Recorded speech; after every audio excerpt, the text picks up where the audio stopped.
Yeah, India, especially Hinduism, like fasting is very, very common. For example, I know my family used to like, not eat meat certain days or just not eat anything a certain day of the week and then dedicate that to like God, basically.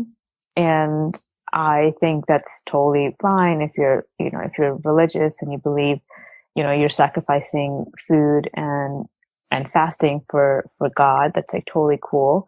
I think again, context matters. I know, for example, that I wouldn't do a fast, even though it's very religiously apt for me to do it, mostly because I'm in my fertile years and I don't want to put my body through like more hermetic stress that it already has. And fasting is definitely a stressor on your body and it impacts all your hormones. And so you got to think like, okay, if I don't want to impact my hormones because I want to have kids, like am I going to do these 9-day fasts? Probably not. But if you're not in that ball camp, then you might be interested in doing it. Ball camp. Yeah.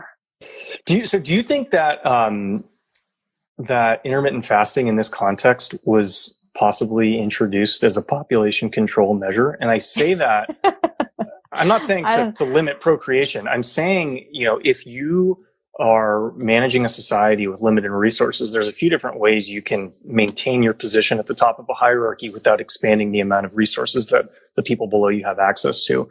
So what they did in Soviet Russia was they would give people food coupons or they would go buy their stuff, but they would make the lines really long. They would like understaff the checkout or whatever. And then the people would get frustrated at the incompetent people who are checking them out. But the reason why the whole thing was structured like that is because there actually wasn't enough food to give everybody. And so they just needed people to wait in long, long lines.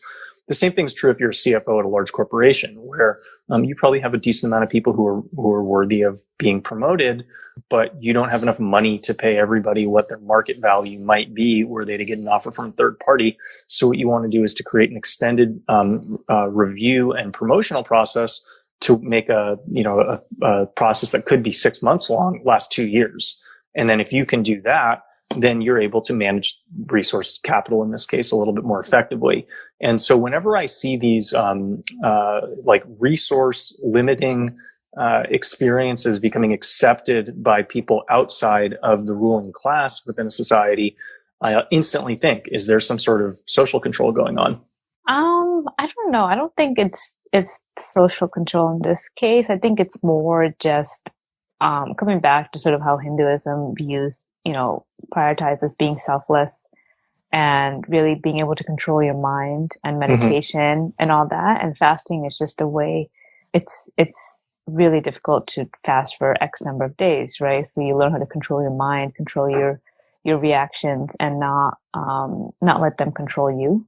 And so I honestly think it stems more from that, more so than population. But you could say the same thing about a peaceful population, because like how many armed insurrections has India seen in its history?